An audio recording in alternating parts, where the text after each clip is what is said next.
It's a calling. Behind every hospital bed's comforting words and every life saved is a professional who is compassionate to give it their all.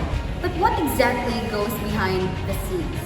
Well, let's hear it from the professionals who lives by it every day. Hospitals are supposed to heal, but behind closed doors, healthcare professionals are fighting their own war. Endless workloads, long hours, and a system that is understaffed.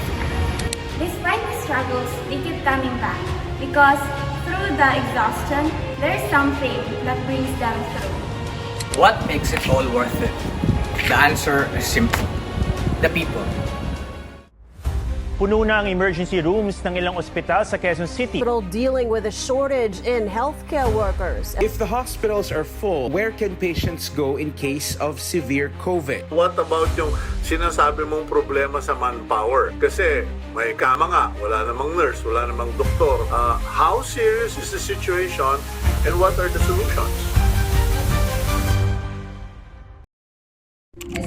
Sige, first is shortage of nurses, short staffing, salary, dili very na naka-competitive imong salary. Public hospitals is dagan kayo ng patients which are for us nurses kay kulang kayo sa mga workforce and especially if ikaw kayo naka sa ER. Usually nasa days na 20 ka patients per day lang, or usually may very toxic days na maabot siya o maybe 50 sa isa lang na maybe shift lang. Firstly, I consider shortage of nurses as a problem because it requires us nurses to work overtime, specifically 12 hours duty. Next is with the shortage of supplies. We nurses will not be able to follow book-based procedure during the assessment or treatment of the patient. And lastly is the different patients we encounter every day, since they have different attitudes and behavior, especially with the watcher. However, I do understand and sympathize with them, so I normally just continue with my job. Understaffed, heavy workload. Of course, it's understaffed man ka ng sa lugar na patients, yung lugar ng duty, kanang ang care nga yung makapag sa patient is kanang kulang din siya bang, of course, at kayo para sa inyo, and sa mga what's primary, so ang mga tanan meds, carry out sa orders, bedside, Pud ko kaingon na I dealt with it well. I just, at some point, I realized I had to. Set some kind of boundaries, I guess. Like, even the little things, like forcing myself to actually sit down for 5 minutes and eat something instead of just grabbing whatever. And talking to my coworkers, ako mga kauban, instead of just suffering in silence.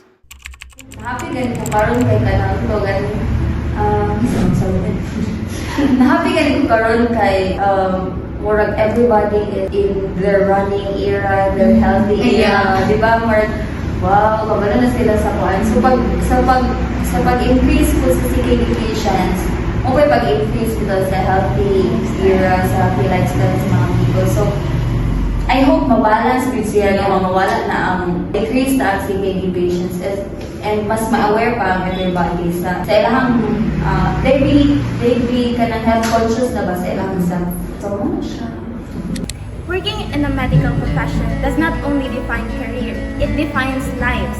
And the sacrifices don't end at the hospital doors. To all those who dream of wearing white coat or scrubs, healthcare professionals have a message for you. Never stop learning and never lose the heart that led you here. Compassion first, always. And lastly, medicine is not merely science, it's humanity. As long as there are individuals who care, the profession will always thrive. To all healthcare professionals, thank you for your commitment, your sacrifice, and